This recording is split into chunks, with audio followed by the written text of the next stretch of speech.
I just wanted to make a quick video about depression. Now that our beloved Robin Williams has passed away, I'd seen some messages that just really upset me. People saying that he's very selfish and how could you do this to your friends and family? I'd like to say that if you don't know what a person's going through, just shut your mouth. You don't know how hard it is.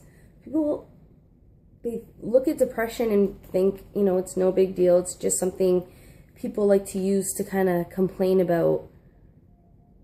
But it's not.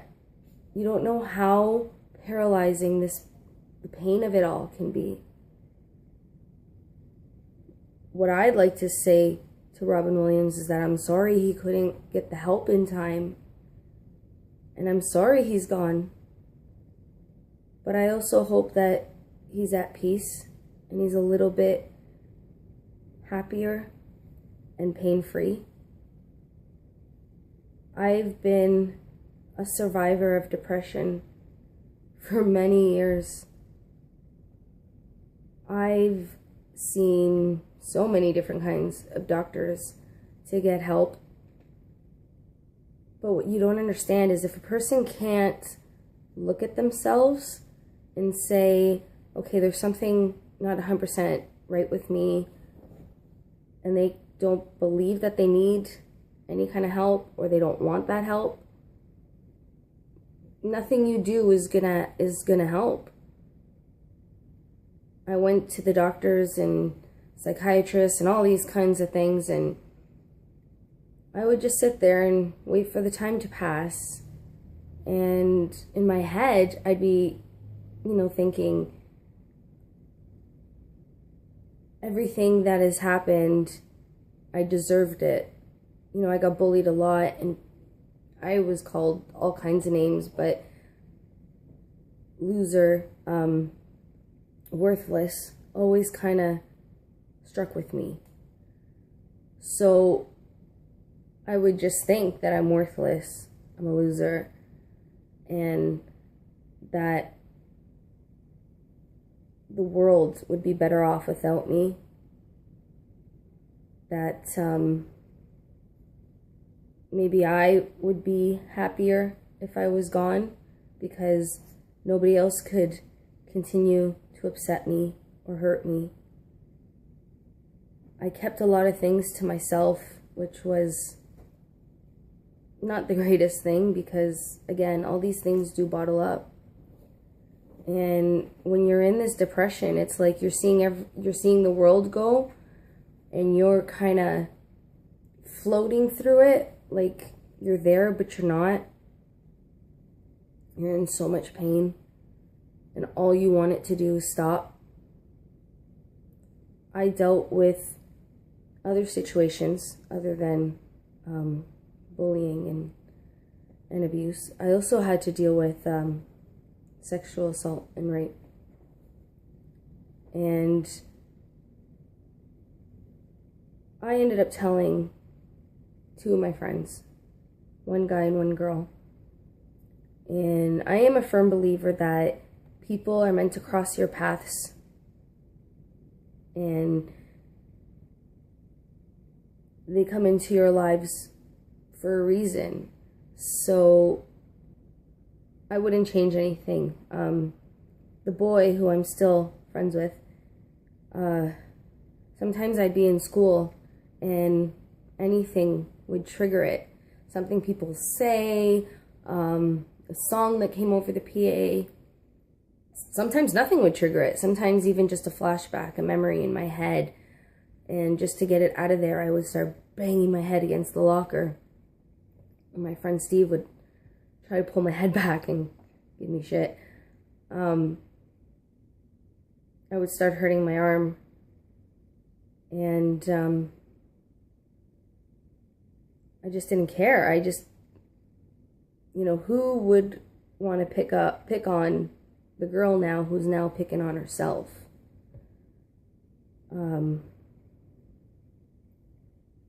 He tried to seek revenge for me. Every weekend he went looking for this loser.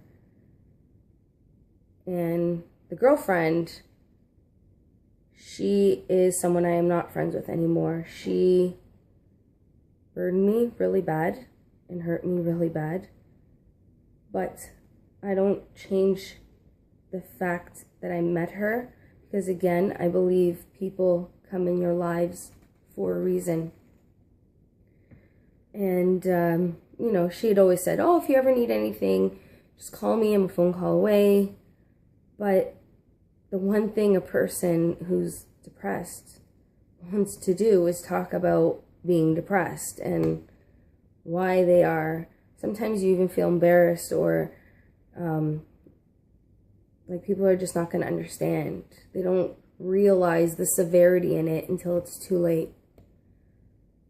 So I was in my bedroom one day, and it was bad. It was after my grandmother's funeral.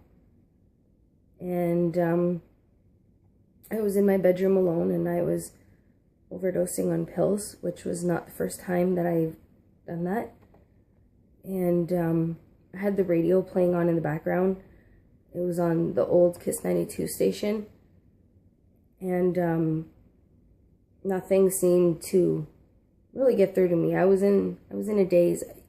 You don't think about your family, your friends, your future. You just think about getting this pain to stop and being like everyone else, being happy. Because in your head, you just think like everyone else is happy, and you're faking it, you're hiding it. I had overheard 2 songs back to back on the radio. And I thank God that I did, because something in the lyrics just really struck a chord with me. The first song was Simple Plan, Addicted. And the second song was Britney Spears, Lucky. And I just kept, I don't know, saying the words in my head over and over again. And I kept thinking, you know, even celebrities have problems from time to time, and I'm not alone. And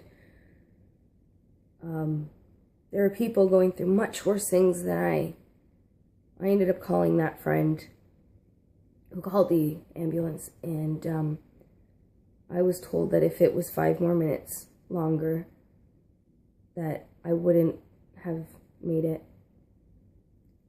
And then I just thought, oh my God, could you imagine if I didn't make it? It's then that I had realized, how would my mother react? Somebody going home saying that, you know, your kid had done this. At that point, I wanted to live more than anything, and then I feared death. I didn't want to run out of time, and I wanted to be happy. I'm not going to say that I'm fully cured, because I think that depression is something that will always live with you. But I am a lot better than when I was before. I'm in a much better and happier and healthier place. And I was also able to get help and learn tools to help me on my darkest days. And that help was able to stick because I was ready to learn it. I was there. So I'm just saying, try not to say things unless you really know what's going on with a person in their lives, because so many people have so many secrets. We don't tell everybody everything, and nobody's life is perfect. And we are not ones to cast judgment. I just pray that we can bring a lot more awareness to depression and treat it a lot more serious, and we can be a much better human being towards others and not be so mean and heartless, because again, you don't know what a person's been through.